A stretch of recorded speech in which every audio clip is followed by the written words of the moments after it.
Hello everyone, this is Defense Politics Asia, and this is the Frontline Changes Report.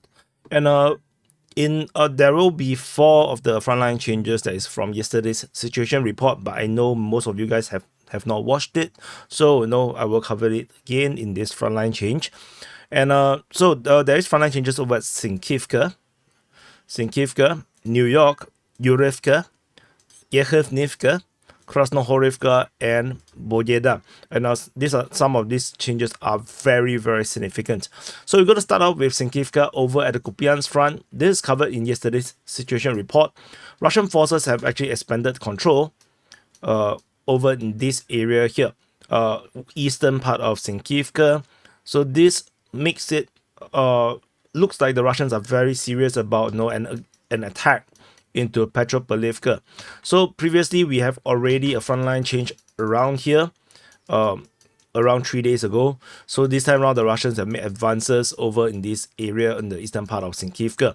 So it's looking like they are getting a bit serious, but we're not sure because the Russians may just capture and then withdraw again because they have been recorded to do this pretty often.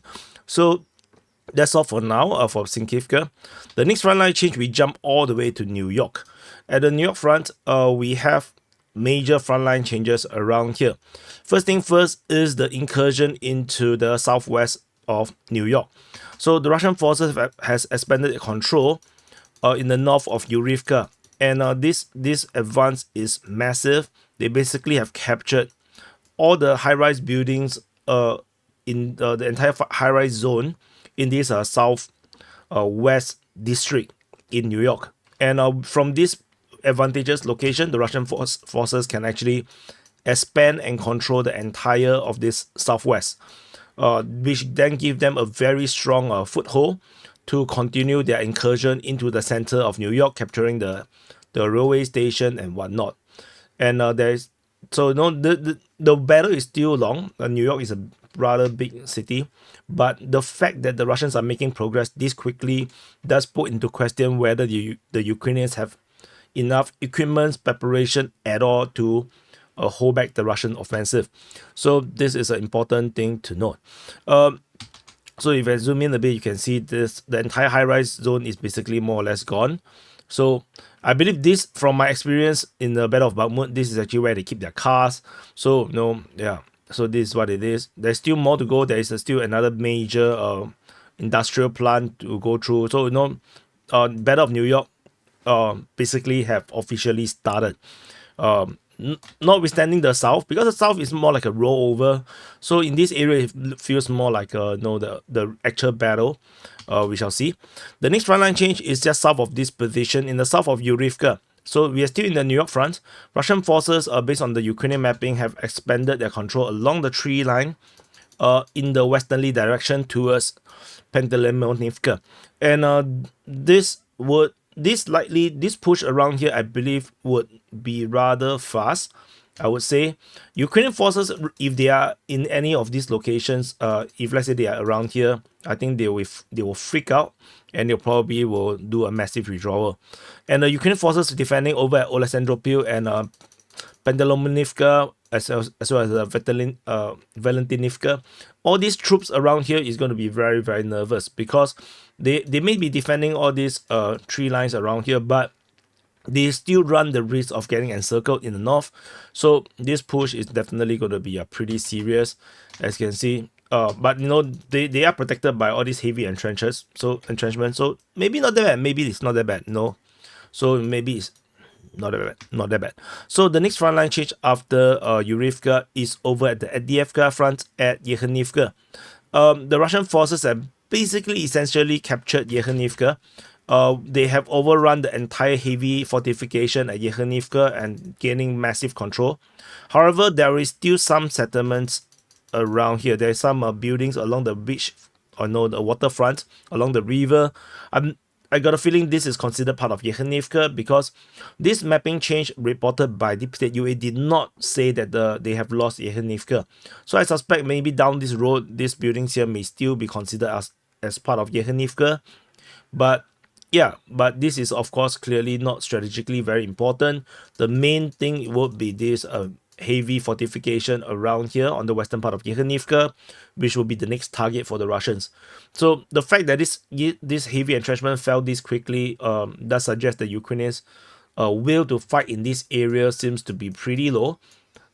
So I'm not sure if they will put more attention into this area, because if they don't defend here, Vovchev will be in big trouble.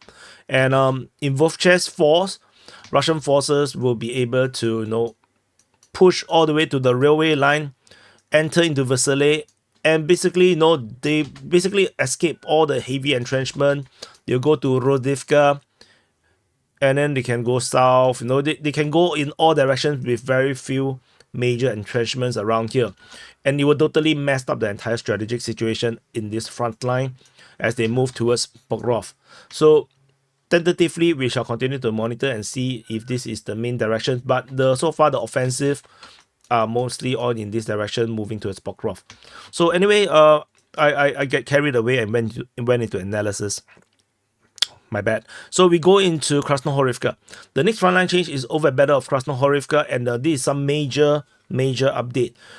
We have been talking about a Russian claim that they have been pushing in this direction, in this finger, they finger into the northern part of Krasnohorivka, and I have always expressed a little bit of doubt, because how is this such a big move not reported by the Ukrainian side, or there is no evidence or geolocation or anything to corroborate it? Finally, this geolocation appears, and it's basically on point, very on point. You look at so the geolocation is here and here.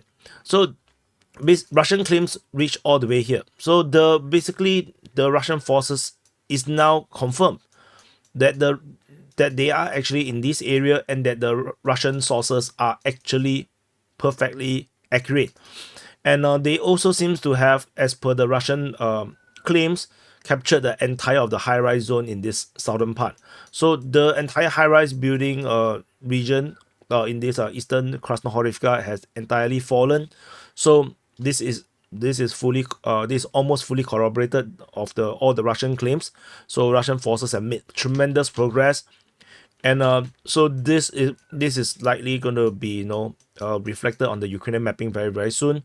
However, because of how we do geolocations, or how we do the frontline changes based on geolocations, the Ukrainians may still be holding the hospital region around here. It may not necessarily be under Russian control. So as Ukrainian front line still looks like this, despite the Russian frontline changes. So anyway, this, not sure why this mapping got basically defaulted to the unchanged version. This is a bit troublesome. I will fix it later. So anyway, these are basically one more frontline change. It's in the south of Pobieda or Pobieda. So in this Pobieda, Marinka, Novo-Mikhailivka, Konstantinivka, Paraskovievka. So this is where the Russian forces were geolocated in this area, corroborating part of this Russian claims. So previously, we have a massive Russian claim of huge advances around this area here, in the northern part of Paraskovievka, where the Russians claim to have taken a lot of ground, including the capture of Paraskovievka. However, this entire area here has not been corroborated all this while. We cannot corroborate this information. So now we finally have this slight corroboration with Russian forces geolocated and this area, confirming at least part of it. But the massive amount of it is still not confirmed yet. So that is we just have to continue to wait. But who knows? It might actually happen, because the Battle of Krasnohorivka one was such a big area, at least within the city context, which feels a little bit unrealistic. A little bit feels unrealistic, but it turned out to be correct. So who knows? Anyway, thank you for watching. Do press the like button, subscribe, and if you have not watched, or you wanted to watch the situation report for the past 3 days, it's actually posted on the DPA War channel. Actually, it's the past 4 days. It's on the DPA War channel. Check it out. It's here. Click it. You can watch it. It might be a bit boring because I was very, very tired yesterday when I was recording it. So anyway, I'll see you guys in the next update.